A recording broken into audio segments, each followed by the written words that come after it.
Welcome to Books on Air, the podcast you really don't want to miss. You're about to get a sneak peek at what goes on behind the scenes with authors.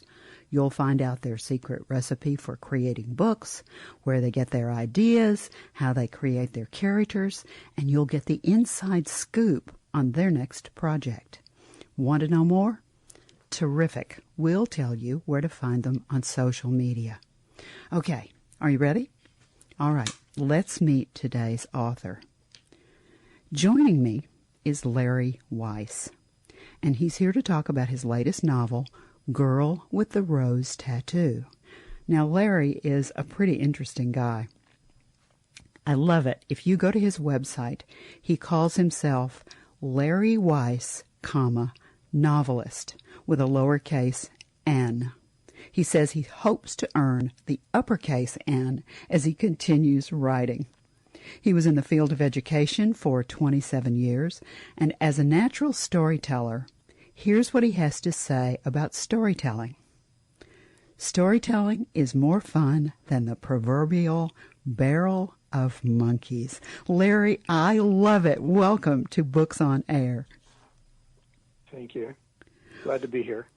Now, you have done something that I think is very, very, very interesting and very difficult. When I looked at Girl with the Rose Tattoo, I realized that, first of all, the main character, Tina Douglas, is an 18-year-old female. Larry, you are neither 18 nor are you a female. So, I think you have done one of the most difficult things an author can do. You have written a book about another gender and another age group. I have several questions. First, where did Tina Douglas come from as a character for you? And then how were you able to find Tina Douglas's voice? Because you have. Well, to start with, Tina Douglas is kind of a necessary person for me to explore. I have two granddaughters. One is 15 and the other is 21. And they both have all the advantages in the world, and they're doing really well, and they're making really good decisions. Now, Tina Douglas, unfortunately, isn't that kind of a person. She's really a good person, but she comes from a broken home, from a very unaffectionate mother. She's thrown out of her house, and she runs to the first person she can think of, who turns out to be exactly the wrong person to run to. So it's a situation where someone is desperate, needs somebody, makes a bad choice, and the consequences of that lead to basically what happens in the story. Was she inspired by your granddaughters? How did she come to you as a character? I find this so interesting. Well, she's inspired by my granddaughters on the positive side, and then she's inspired by a young woman I encountered maybe 2.5 and 3/4 years ago, who's in some ways exactly like that. She doesn't come from a broken home, but she kind of got herself into a situation which wasn't the best, and she broke out of it. And in some ways, I had a little bit to do with helping her break out of it. But it's the kind of person that I think about, because when you don't have all the advantages and you don't have all the comforts of a good upbringing, how do you succeed in life? If you don't meet the right person, if you don't bump into the right person, you're in the soup. You're not likely to get out of the hole. So I wanted to provide a situation for a really nice young woman who got herself into hot water to have a chance to climb out and become basically, I like to think of her as going from zero to hero in the course of the story. You also describe, I was really surprised by this. When I started to read the novel, you even describe clothing that she is going to wear. Did you talk to your granddaughters about this? Did they read what you said? How did you, I mean, you've got the voice. You've done a really, really fine job. You have the voice of this 18-year-old young woman, and she's worried about, she's about to graduate from high school, and you have her thinking about what she's going to wear to graduation, and you describe it for us. I was stunned. I thought, where did he get this information? I'm a pretty persistent researcher, and one of the reasons the book took a while is that it's set in 1985. So the culture in 1985 is certainly different. The clothing choices are certainly different. You'll see references to music that Tina likes to listen to. It's all of that era. That's research. That's a lot of research. Listening to heavy metal. Listening to I'm trying to remember the other ilk of music that I can't actually put my finger on the name anymore. But that, and then sheets and sheets and sheets of things that came off the internet that talked about clothing. And then because she's kind of a punky kind of girl, I had to see what the punk kids were wearing then. So it's research, really. And that's an interesting thing, because when you write fiction, you can write a really good story. But if it's a period piece, which this in a way is, you've got to be accurate. So there's lots of research, and I could visualize her always as I kind of dressed her in these various outfits. I think that's so important to hear you say, because when you write fiction, and I've written a little fiction myself, when you write fiction, the characters are not actors. They look like an individual themselves. You see Tina as a person and an individual when you think about her and when you're writing about her. And I think that's one of the most magical qualities about the author brain and about how characters are created and how you actually see the action as it's about to happen. Are you an outliner or are you a pantser? Do you sit down and outline everything that you're going to do and know almost exactly what you're going to write? Or do you sit down and either sit at the computer or with a pad and begin to write, and the story unfolds in your head like a movie? It's probably more the second, although I always make an attempt to outline in a sketchy sense. So if I have a chapter with 4 or 5 scenes in it, I have the intent of the scene just kind of written in one word. The scene is supposed to indicate such and such, just so I can keep myself consistent. But it in some ways it unfolds. The story arc was there in the sense that I knew where she came from, and I knew what I wanted her to be able to do in the end. I just had to get her from point A to point B through her life experience. So yes, I use a little outlining. I sometimes will put some key points to say these points must be in this chapter, and I often say, do I want this to be a short chapter, a long chapter, intense or meditative? So I have those kinds of things in my mind, but it does unfold like a movie, and people have read the book and said, "Oh, I could see this becoming, a film or a TV thing because of the way it's written." That's a high compliment, isn't it? Quite a high compliment, really. So I just slid back on my wheelie chair here. No, I just fixed it. Now I'm better. Pushed myself off when I shouldn't have. I can see the scenes happening, and I can see the settings as I create them. And one of the things that happens with me sometimes is that the setting grows. Like I'll start off with a setting, but it'll grow there'll be a thing that hits my eye. I think inside the book, I think you can read a description of the inside of a cabin.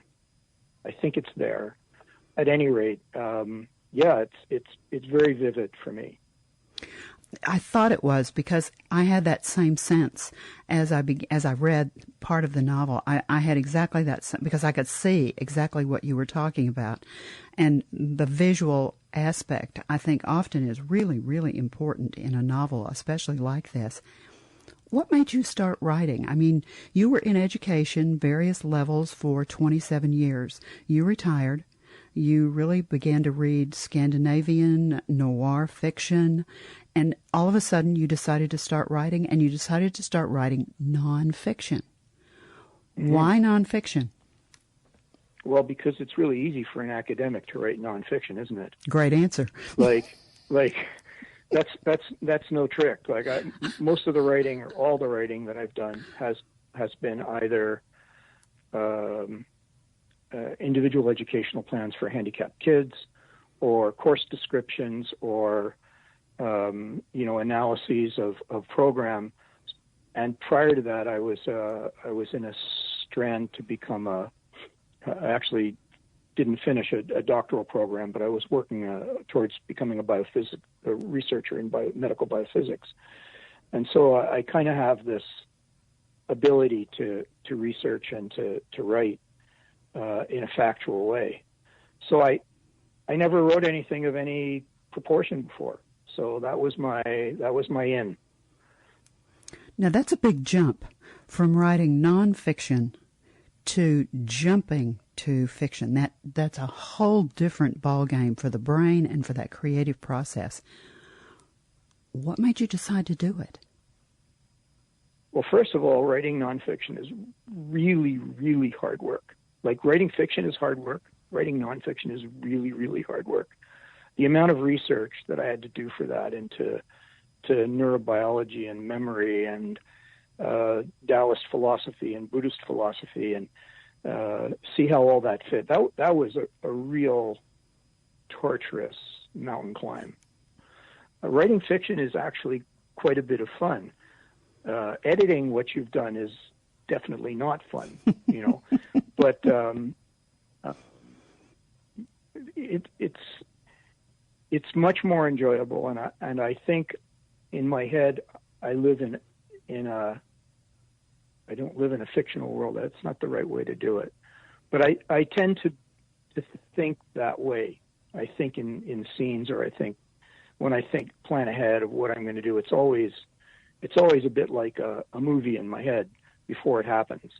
So it wasn't that difficult. What was difficult was learning how to write good fiction that had flow and had, it had the pacing, and it had the intensity, and it had the character development.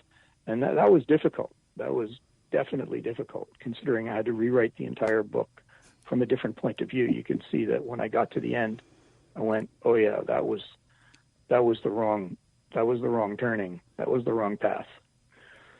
So, and it was great. I hope that some of our aspiring writers who may be listening to you talk will think about what you just said, because you had completed a manuscript, and you looked at the manuscript and you said to yourself, "This is not right. I have to go back and change this and rewrite the whole thing." So some people, when they write that first book, they'll read it again and they'll look at it and they'll go, "Oh, there's something wrong with this. I don't know. It's not right." And they just put it away. And that's all they do. So if they really, really, really want to write, it's like learning to paint. You're painting with words. And you have to study and you have to work at it. And it takes some editing and looking at your own work, which is really hard to do, and say, "Oh, wait, this is not good. This is not right." So I really like what you said. I think that should be very encouraging for people who are listening to us. We've talked about the book. Now, you've got an excerpt from the book that I believe you'd like to share with our listeners. Let's do that. Okay, let me just, I got it on my I got it isolated on my Kobo reader, so it won't be too difficult. I'll just set the scene quickly. Tina has graduated. She's been through graduation. She did really well. She actually came up with top marks in writing and in speaking. So she has quite a bit of intelligence. This rubs her boyfriend, who she lives with, the wrong way, because he's a dropout. He's never finished high school.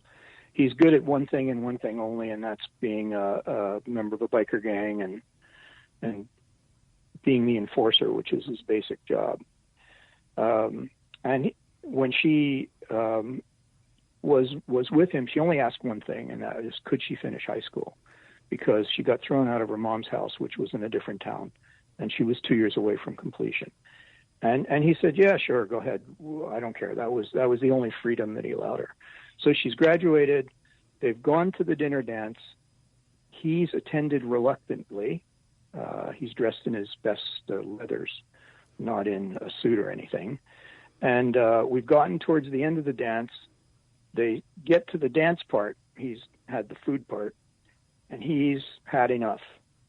And so he insists they leave. He had other plans for the night. And so this begins where they're basically leaving the grad party. I remain quiet and tear up. He misses it and wouldn't have cared if he'd seen it. I'm his old lady, which according to Rob means obey or suffer the consequences. The only choice I have is to leave the party in the wake of his swaggering gait. I watch him mount his beloved Harley and caress the ape hangers with more affection than he does when he touches me. His mood improves as he brings the shovel head he tunes to perfection once a week to life, its deep-throated throbbing soothing him. He's ready to head out to wherever he plans to go. I bet he better hop on the bitch pad before he gets pissed off. When my boots are placed firmly on the pegs, I tap his helmet and signal, I'm ready to ride. Let's go, woman, he shouts. The bike accelerates gradually, and to my surprise, Rob cruises at a comfortable speed. I settle into the rhythm of the ride, inhale the sweet summer air, and let the wind do whatever it wishes to my coif. I have no idea where he's heading, but it's a great night for a ride. My mood begins to improve, too. Jewel would take me for rides on her Harley a few times a week when I was younger, and I fell in love with the feel of riding on motorcycles because of her. Riding with Rob is one of the few things we do together that I like as much as he does. I still have no idea where we're heading, but at this point I don't care until we pass the lake and climb into the hills at its south end. He follows the switchbacks until we reach a forested plateau at the end of the run. He's never brought me here before. My nerves prick a warning tingle up my spine. What's our destination? What's his plan for me tonight? He turns right on a gravel road that runs along a ridge. It takes us through a forest of tall spruce trees that block the light of the sun hanging in the western sky, ready to set. The sound of the engine grows louder in the canyon of trees, and the roar fills my air. This isn't good. Holy shit, he's turning down a darker, narrower laneway, and the roar of the engine is deafening. The lane opens into a secluded clearing with a rundown cabin in the middle. Rob parks the bike, kills the engine, and the roar of the shovelhead fades. The silence which remains fills the space except for the trees whispering danger. I want to ask him to turn around and go home. Fat chance of that happening. I keep my mouth shut like the obedient old lady I am. He unlocks the cabin door with a flourish, like it's the entryway to Shangri-La. That'll be enough, I think, to... Wow. Larry, I don't want you to stop. You got me. Terrific choice. Terrific choice. Because we hear the language, your descriptions are wonderful. I mean, you're an excellent, excellent writer. I really like your style very much. Your prose is beautiful. We have got to, I know that we have teased our readers, and I mean our listeners, and so I know now that they want to become readers. Let's talk about where they can find the book. Amazon is the logical choice for almost everyone. If they go to Amazon let me give them the specific name of the book and spell your name so they will find it easily on Amazon. There's a search feature when you go to the Amazon website. Put in Girl with the Rose Tattoo by Larry, Larry, Weiss, Weiss. Click on it, and the book comes right up, and you will actually see a picture of Tina right there on the front cover. The rose tattoo, I think, is a really interesting detail, by the way, just sort of throwing that in, because we're talking about where to find the book. You can buy it right there on that page, or in the upper right-hand corner as you look at the book cover are the words, "Look Inside." If you've never done this before, if you simply click on that "look inside," those two words, the book metaphorically opens. In other words, you'll be able to read an excerpt from the book. And what will happen is exactly what just happened as we listened to Larry read. This is the setup that goes prior to the piece that he read. And when the excerpt stops, you want the excerpt to continue. And so right there, you'll be able to buy the book. Now, I know you and I talked, Larry, and it's available some other places. Let's tell our listeners where else they can find the book. Yeah, I have it available for Kobo, which is Rukatan. You may or may not be that familiar with it in the States, but in Canada and English-speaking places and in Europe, Kobo is quite popular. And the other is Barnes & Noble. On Kobo, it's only available as an ebook. And on Barnes & Noble, it's available both as an ebook or as a print book. But I have to say that I like the Amazon site the best of all, but it is available at those three locations. Are you going to do an audio book from this? Well, you know what? I've been toying with that. And the problem with an audiobook is, well, it's not a problem. I haven't decided, am I going to be the reader? Well, I don't know if that's a good idea. Do I need a professional reader? Well, that's a great idea, but that's also a costly idea. So right now it's in abeyance, but I would really like to do an audiobook because I think it lends itself to that kind of a format. Your prose does. Your prose is beautiful. It really will lend itself perfectly to an audiobook. And my 2 cents are you need a female reader for this, so it will be Tina's voice. Yeah. Now, you have a website. Let's tell our listeners where they can find your website. Okay, well, the easiest one to go to is streetfictionwriter.com, which has a pointer to my... If you click on that, it'll send you to my WordPress site. And the WordPress site is slightly different. I think there's... I'm trying to remember whether there's hyphens or underscores. But if you go to the GoDaddy site, which is a one-page, and click on the link, it'll take you to the more detailed website, which has not only information about this book, but the other books that I'm working on. You're working on this book, Girl with the Rose Tattoo, is actually one of the Star Twins thriller series, and you're working on the next book in the Star Twins thriller series. Is that right? Yes, that's the one that I've decided to work on right now. The second book actually involves the antagonist. It's basically how Robert Bugs Crawley got to be such a nasty man. And we'll all want to know because he is nasty.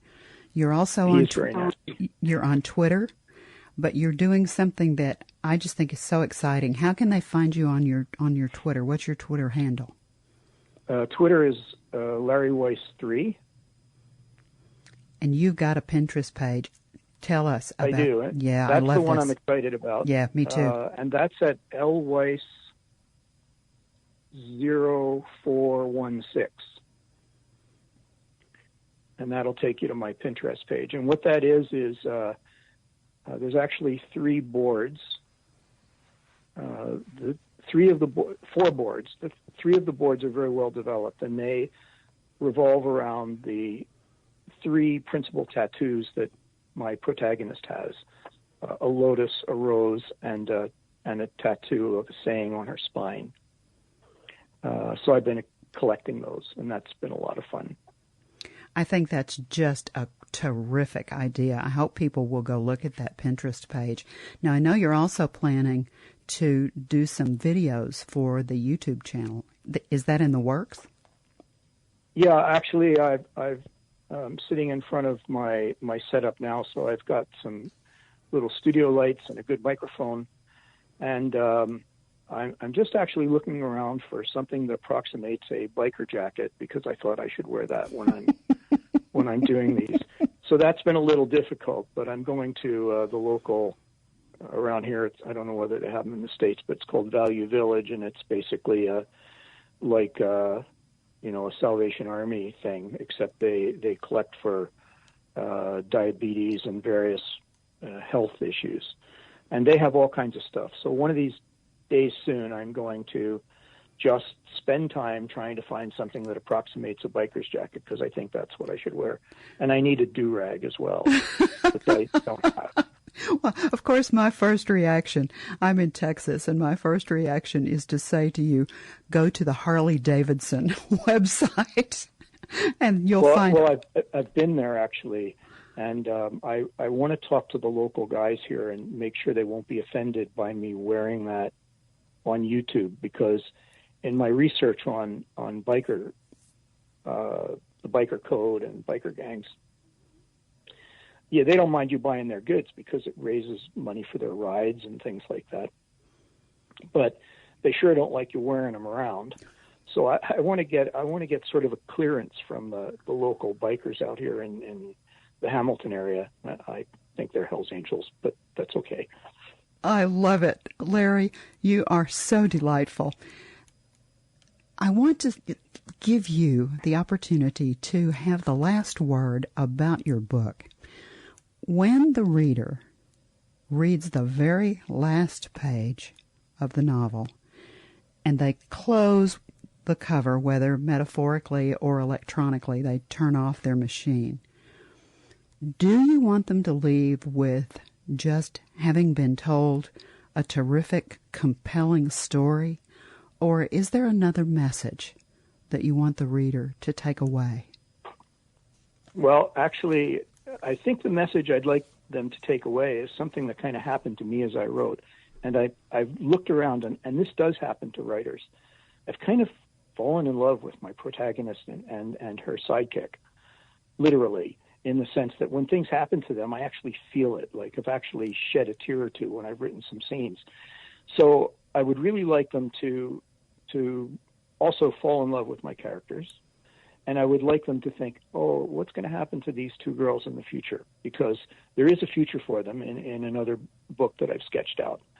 So we haven't touched on some of the Tina's exploration of her sexuality and how she uses that to her advantage. But I'll leave that for my readers to enjoy and explore. Larry Weiss, you are delightful to talk with. This is a compelling, interesting book. You've done a beautiful job with your female characters. That was one of the big surprises for me. Such a pleasure to talk to you. I hope we get to talk again. Thank you so much for being with us today on Books on Air. Yes, and thank you so much for the opportunity to talk about my work. Don't forget, you can find Girl with the Rose Tattoo by Larry Weiss on Amazon.com. You've been listening to the Books on Air podcast, brought to you on webtalkradio.net. You can also hear this podcast on iTunes and iHeartRadio. I'm Suzanne Harris, and I really hope you'll join our next Books on Air podcast. Remember, you never know who's going to be here. Thank you so much for listening.